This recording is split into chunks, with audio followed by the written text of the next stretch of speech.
அனைவருக்கும் வணக்கம். நம்மளோட தூண்டில் பயணம் இன்றும் தொடர்கிறது. இன்றைக்கி நம்ம எங்கே வந்திருக்கோம் அப்படின்னா புல்லாவளி தான் வந்திருக்கோம்டா. புல்லாவளின்னா அந்த முள்ளக்காடை சொல்லலை, புல்லாவளி வந்திருக்கோம். சரிங்களா, நிறைய பேர் முள்ளக்காடை தான் புல்லாவளின்னு சொல்லிக்கிட்டு இருக்கீங்க. இதுதான் புல்லாவளி. சரிங்களா, இப்போ நிற்கிற ஸ்பாட்டு. நம்ம இன்றைக்கி என்ன கான்செப்ட் விட போகிறோம் அப்படின்னா பெயிட் ஃபிஷிங். இதை பாருங்கள், நம்ம ஆல்ரெடி ரெடி பண்ணி வச்சுருக்கோம். இது சாலை, இது வந்து என்ன மீன்றா ஐல. சரிங்களா, இது சின்ன மீனாக தான் கிடச்சிது. 2 மீனுமே போட்டிருக்கோம்.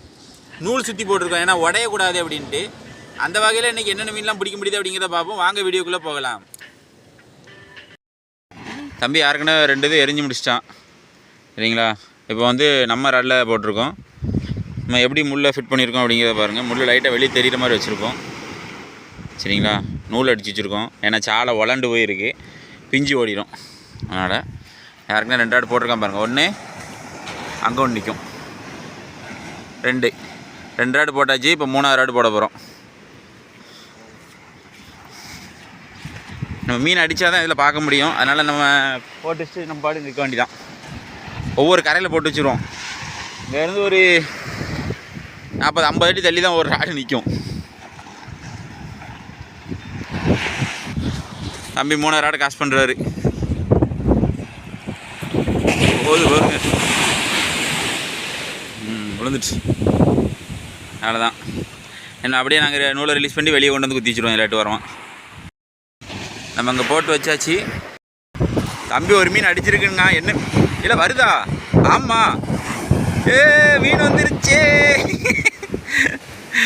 ஷார்ப் ஃபிஷிங்லாம் மீன் இதான் பாருங்க. எங்கள் ஏரியாவில் இந்த மீன் அதிகம். எடுத்து ரிலீஸ் பண்ணு. நைட்டு கொண்டு வந்து பாருங்க நண்பா. என் சைஸை பாருங்க, நல்ல சைஸு, மொரட்டு சைஸு, மொரட்டு பீஸு. ரைட்டு, வேறு மீனை நம்ம எதிர்பார்த்தோம். இந்த மீன் தான் வந்திருக்கு.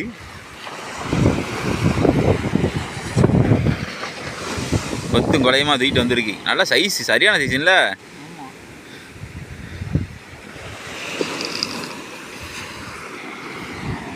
இதில் வந்து ஒரு முள் தான் போட்டிருந்தோம். ஏன்னா ஒத்த முள் போட்டிருந்தோம். நல்ல ஒரு மொரட்டு பீஸாக இருக்குது. நாங்கள் எதிர்பார்க்கவே இல்லை.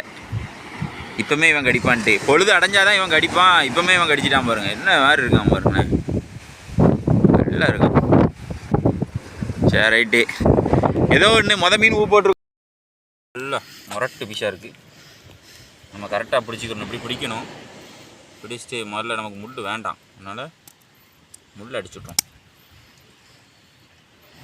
ஏன்னா அந்த முள்ளே நமக்கு ஆபத்து. இந்த மீன் என்னடா செய்ய போகிறீங்க அப்படின்னு கேட்பீங்க. இந்த மீன் உண்மையிலே சாப்பிட்றதுக்கு நல்லாயிருக்கும், அற்புதமாக இருக்கும். நிறைய பேர் இதில் கடிப்பாங்க. நல்ல ஒழுங்கிட்டானே. அம்மா, முள் ஏறே முள் இருக்குடா.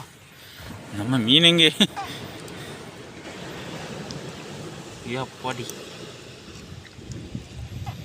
பாருங்க, ஏற கலிஞ்சு அப்படியே வருது. என்ன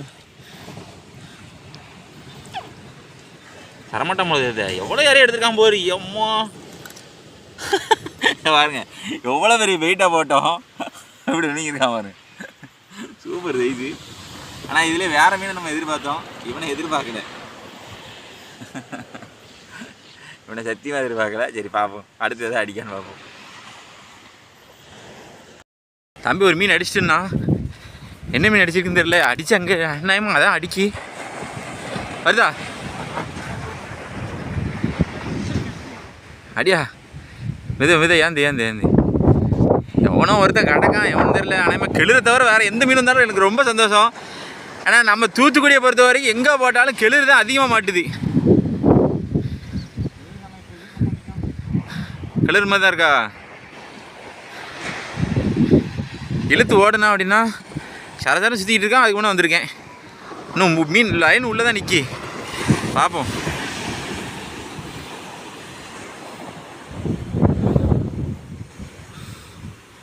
ரொம்ப தூரத்தில் நிற்கோ.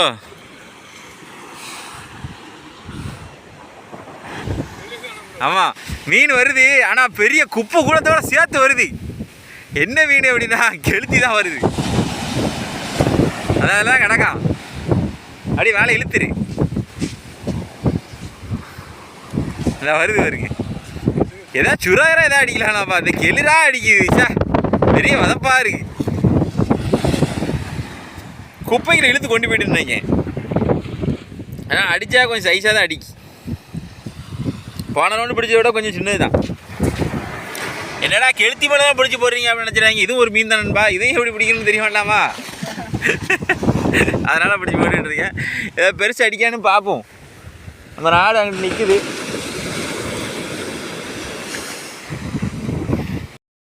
இந்த மீன் இழுக்க முடியாமலாம் கிடையாது நண்பா, குப்பையில் லாக் ஆகி குப்பையோடு இழுத்ததுனால வர முடியல. அதான் அவ்வளோ நேரம் இழுத்துருக்கு, வேறு ஒன்றும் கிடையாது. நம்ம ஊரில் என்னதான் நடக்குது? ஆமாம், நம்ம ஊருக்கு என்னதான் ஆச்சு?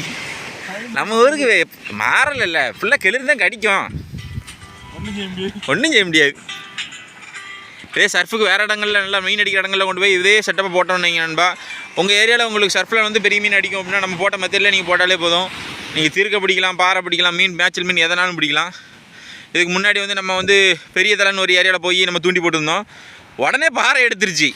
இந்த மாதிரி நீங்கள் பருவட்டு மீன் வர்ற இடங்களில் நீங்கள் போட்டிங்கன்னா கட்டாயம் மீன் எடுக்கும், அதில் எந்த ஒரு மாற்று கருத்தும் கிடையாது.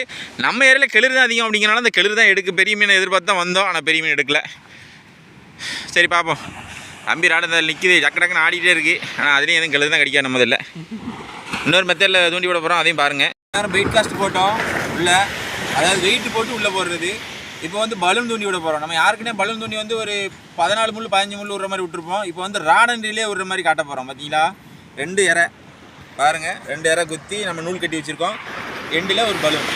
இந்த பலூன் வந்து காற்றடிக்கும் போது உள்ளே போகும், நம்ம ரிலீஸ் பண்ணி விட்டால் போதும். பருவட்டு மீன் மேட்டாக்கில் மேய்ஞ்சிருந்துச்சுன்னா அடி கன்ஃபார்ம் அடிக்கும். இது எதுக்காக இப்படி போடுறேன் அப்படின்னா உங்களுக்கு பயன்படும், ஏதாவது ஒரு வகை பயன்படும் அப்படிங்கிறக்காக தான் இந்த பதிவு போடுறேன். பார்ப்போம் வாங்க எப்படி விடுறதுன்னு பார்த்துருவோம்.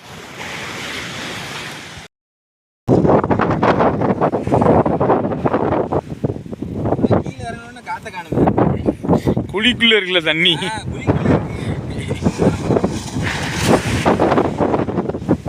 போராடி உள்ள போயிடும் அப்படியாது.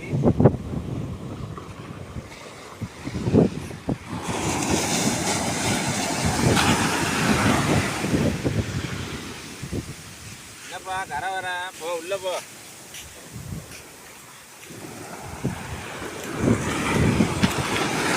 நமக்கு வந்து அந்த மீன் இறக்கம் விசேஷமாலாம் கிடையாது. கடிச்சா கெளிர் கடிச்சு, இல்லைன்னா கீழே கடிச்சு.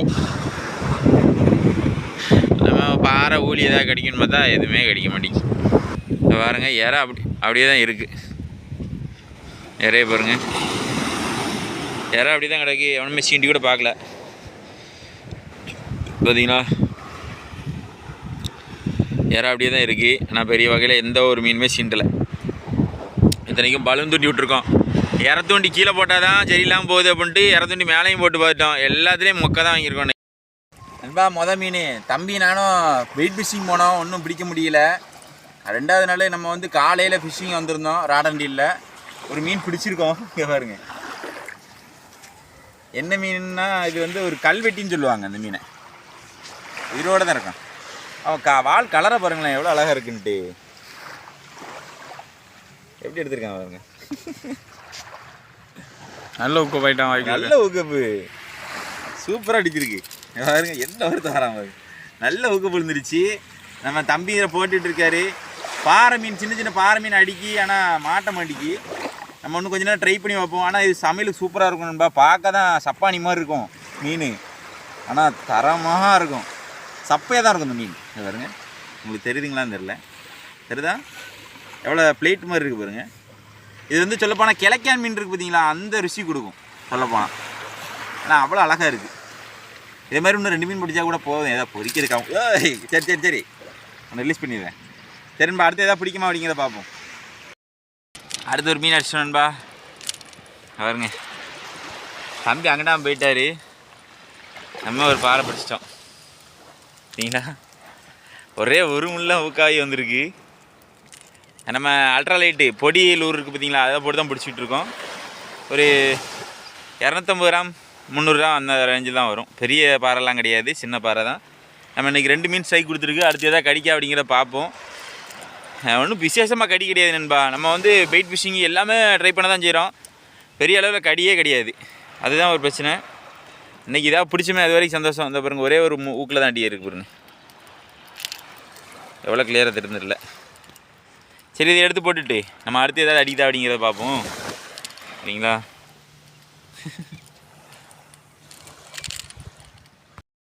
பாருங்க தம்பி நானும் களத்தில் இருக்கேன் அப்படின்னு காட்டாம பாருங்க. இதான் இற மீன் நண்பா. இந்த மீனை தான் பாறை மீன் எடுக்கு. நம்ம சிங்கிங் லூர் அப்போ என்ன சைஸில் இருக்குன்னு பாருங்களேன். இதுவும் சேமாக தான் இருக்கும். தெரியுதுங்களா? லென்த்து ஒரே லென்த்தில் தான் இருக்கும். இந்த இற மீன் சைஸுக்கு இருக்கிறனால தான் நம்ம லூரையும் எடுக்குது. சரிங்களா? பொடி இற தான்.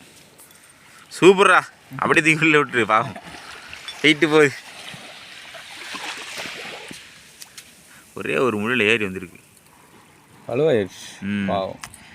ஏதாவது ஒரு உயிருக்கு இறையாகிறது தான் நம்ம எதிர்பாரா மாட்டுறது. கொஞ்சம் சைஸாக இருந்துச்சுன்னா நம்ம பொறிச்சு தின்றுலாம்.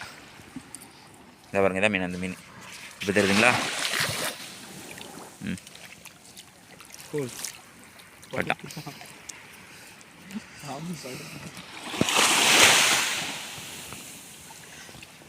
நாங்கள் அந்த சின்ன லூர் வச்சு தான் எரிஞ்சு இந்த கரைகளில் தான் போட்டு அடிச்சுக்கிட்டு இருக்கோம்.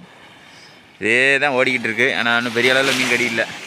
கரையில் என்னென்னா ரெட்ரீவ் பண்ணுறதுக்கு முன்னாடி சரக்கு மீன் வெளியே வந்துடணும்பா. கொஞ்சம் உள்ள தள்ளி அடிச்சுன்னு வைங்களேன், ஃபைட் ஓடிக்கிட்டு இருக்கோம், நம்ம வீடியோ எடுத்துடலாம். அதனால தான் உங்கள்கிட்ட அந்த மீனை காட்ட முடியுது. மீனை மட்டும் காட்டுறேன், ஃபைட்டை காட்ட முடியல. ஏன்னா அடிக்கிறதே கரையில் தான் அடிக்கி.